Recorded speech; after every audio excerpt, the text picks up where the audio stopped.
नमस्कार, तुमचं स्वागत आहे माझ्या यूट्यूब चॅनल तेजश्रीज कुकिंगमध्ये। तर आज आपण एक वेगळ्या पद्धतीचा असा केक बनवणार आहोत, जो की खूपच पौष्टिक आहे। कारण ह्या केकमध्ये आपण मैदा वापरलेला नाही, पण त्यासोबत साखर देखील वापरलेला नाहीये।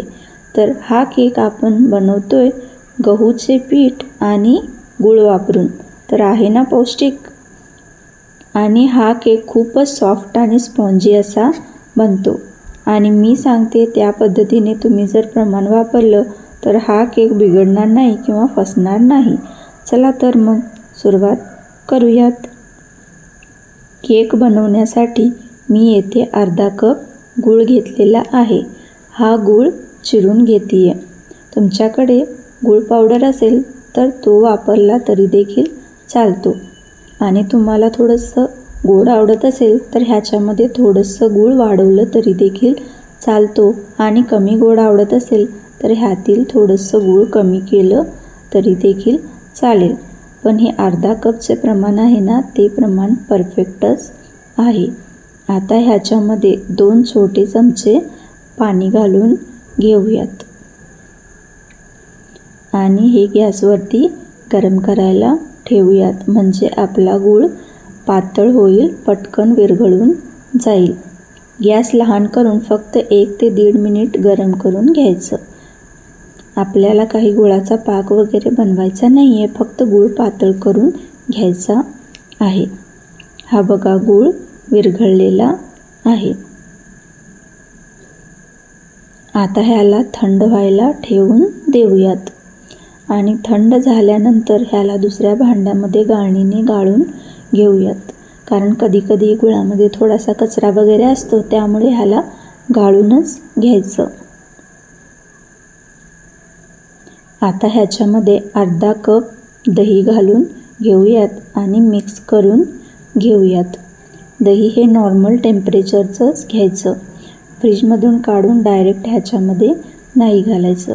थोडंसं नॉर्मल होऊ द्यायचं आणि मगच घालायचं। हे बघा, हे दोन्ही मिक्स झालेलं आहे। आता ह्याच्यामध्ये अर्धा कप तेल घालून घेऊयात। म्हणजे बघा, गूळ, तेल आणि दही हे तिन्ही जे प्रमाण आहे ते सेमच ठेवायचं। आणि हे छान असं फेटून घ्यायचं। तेल मिक्स व्हायला थोडासा वेळ लागतो, म्हणजे कमीत कमी 3 ते 4 मिनिटं हे फेटून घ्यायचं।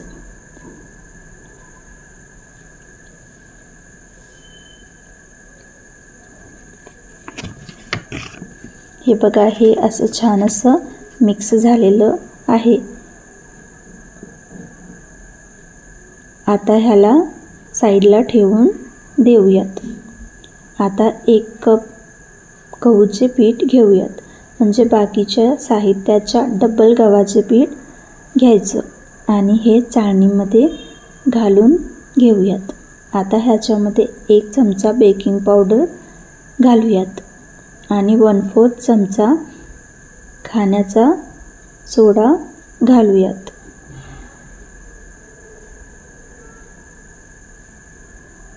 आणि हे चाळून घ्यायचं। केक बनवण्यासाठी पीठ अशा पद्धतीने चाळूनच घ्यायचं, कारण कधी पिठामध्ये गाठी वगैरे असतात, तर ते व्यवस्थित मिक्स करताना होत नाही। चाळून झालेलं आहे। आता ह्याच्यामध्ये 1/4 कप म्हणजे 1 मोठा चमचा रवा घालूयात आणि मिक्स करून घेऊयात। रवा घालण्याचं कारण म्हणजे रवामुळे केक अजूनच टेस्टी बनतो आणि क्रंची बनतो। आता आपण केक शिजायला जे भांडं ठेवणार आहोत तो रेडी करून घेऊयात। अशा पद्धतीने तुम्ही कोणतंही भांडं घ्यायचं, पण ते थोडंसं पसरटच घ्यायचं। आणि त्याला 1 चमचा तूप घालूयात आणि लावून घेऊयात। त्याचा पातळ असा लेयर बनवून घ्यायचा। तुमच्याकडे बटर पेपर असेल तर बटर पेपर घातला तर चालतो, पण असं तूप लावलं की बटर पेपरची आवश्यकता लागत नाही। मी हा केक कढईमध्ये बनवणार आहे, तर गॅसवरती कढई गरम करायला ठेवूयात आणि त्याच्यामध्ये मीठ घालून घेऊयात. मीठ हा वापरल्यानंतर काढून ठेवू शकतो आणि नेक्स्ट टाइम जेव्हा आपण केक बनवेल तेव्हा हेच मीठ वापरलं तरी देखील चालेल. आणि त्या मिठामध्ये स्टँड घालून कढईला झाकण लावून प्रीहीट करायला ठेवून द्यायचं आणि तोपर्यंत आपण बॅटर बनवून घेऊयात. मगाशी आपण दोन्ही जे बनवलेलं होतं, जे गुळाचं लिक्विड बॅटर आणि जे पीठ, ते दोन्ही मिक्स करून घेऊयात.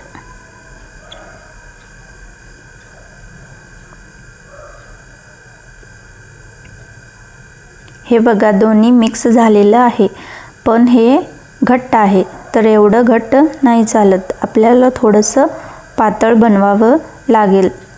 तर पातळ बनवण्यासाठी येथे आपण दूध घालूयात. तर मी येथे 1 कप दूध घेतलेले आहे, पण हे सगळंच दूध एकदमच नाही ओतायचं. तर लागेल तसं थोडं थोडं घालून घ्यायचं आणि थोडंसं पातळ बनवून घ्यायचं. खूपच पातळ असं बॅटर हे नाही बनवायचं. तर जसं आपण भजीला पीठ करतो ना, तसं बनवून घ्यायचं.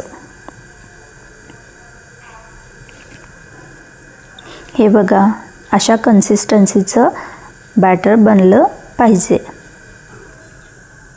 आणि 1 कप दूध घेतलेला, त्याच्यामधला अर्धा कपच दूध पुरेसा झालेला आहे, अर्धा कप शिल्लक राहिलेला आहे.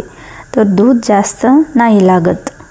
आता ह्याच्यामध्ये चवीसाठी म्हणून 1 चमचा वेलची पूड घालतीये आणि मिक्स करून घ्यायचं. तुमच्याकडे फ्लेवरसाठी दुसरे काही इसेन्स असतील, चॉकलेट, पायनॅपल, स्ट्रॉबेरी, बटरस्कॉच वगैरे, ते घातलं तरी देखील चालेल. हे बघा आपलं बॅटर आता रेडी आहे. हे बॅटर आता मगाशी जे आपण भांडं तूप लावून ठेवलेलं त्याच्यामध्ये घालून घेऊयात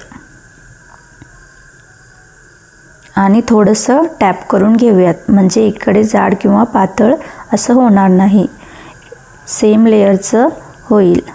आणि वरती येथे मी बदामाचे तुकडे घालते. हे बदाम मी बारीक चिरून घेतलेले आहे. तुम्ही कोणतेही ड्रायफ्रूट्स घालू शकता, काजू, बदाम, अक्रोड किंवा टूटी फ्रुटी देखील घालू शकता, मनुके देखील घालू शकता.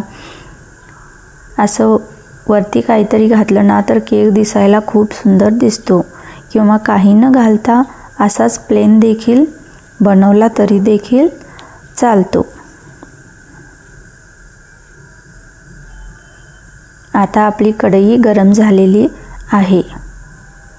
आता ह्याच्यामध्ये केक शिजायला ठेवून देऊयात.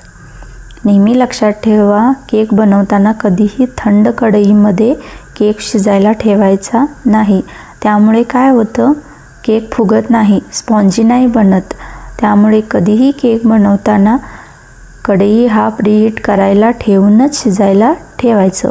आता हा केक कमीत कमी 30 ते 35 मिनिटं शिजायला ठेवायचं. आता 30 मिनिटं झालेले आहेत. पहा हा केक कसा फुगलेला आहे आणि कलर देखील छान आलेला आहे आणि दिसायला देखील सुंदर दिसतोय. पण हा शिजल्यासारखा दिसतोय, पण चेक करावं लागेल. तर चाकूने किंवा टूथपिक मधोमध टोचून पाहायचं. हे बघा आता चाकूला कणिक लागते, म्हणजे हा केक अजून शिजलेला नाही आहे. आता झाकण लावून परत 10 मिनिटं शिजायला ठेवून द्यायचं. 10 मिनिटे झालेली आहेत. परत चेक करून बघूया. चाकू मधोमधच टोचून पाहायचं, कारण कडेला शिजलेला असतो पण मध्ये कच्चा असतो. हे बघा चाकू किती क्लीन निघते, ह्याला काही कणिक लागलेलं नाही आहे, म्हणजे आपला केक पूर्णपणे शिजलेला आहे, रेडी आहे. आता हे आपण कढईमध्ये काढून घेऊयात आणि थंड करायला ठेवून देऊयात. असंच गरम हा केक काढायचा नाही आहे, त्यामुळे काय होतं, हा भांड्याला खाली चिटकतो आणि केक तुटतो. त्यामुळे गरमच नाही काढायचं, थंड व्हायला ठेवूनच द्यायचं. वरती एक कॉटनचा कापड झाकून द्यायचं. अर्धा तास झालेला आहे. हा केक पूर्णपणे थंड झालेला आहे. बघा कढईने कसा हा केक सुटलेला आहे. पण चाकूने अजून थोडासा हा लूज करून घ्यायचं.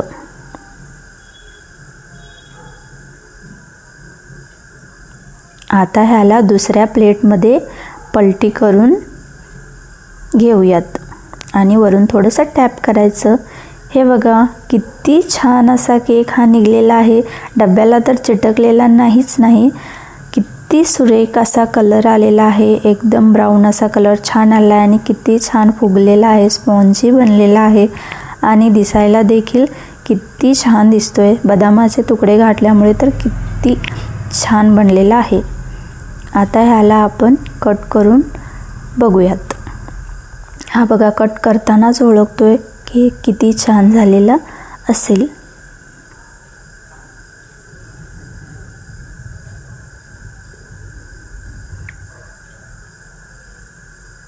हे बघा किती जाळीदार असा हा केक बनलेला आहे आणि आतपर्यंत किती छान शिजलेला आहे. हा बघा हा केक आपला रेडी आहे. बनलाय ना खूप छान केक. आणि तुम्हाला ही जर केकची रेसिपी आवडली तर माझ्या व्हिडिओला लाईक करा आणि तुम्ही नक्की ट्राय करून बघा आणि कसा झाला मला कमेंट बॉक्समध्ये सांगा. आणि माझ्या चॅनलला सबस्क्राईब करा आणि बेल आयकॉनला प्रेस करा म्हणजे माझे पुढचे व्हिडिओज तुम्हाला दिसतील. थँक्यू.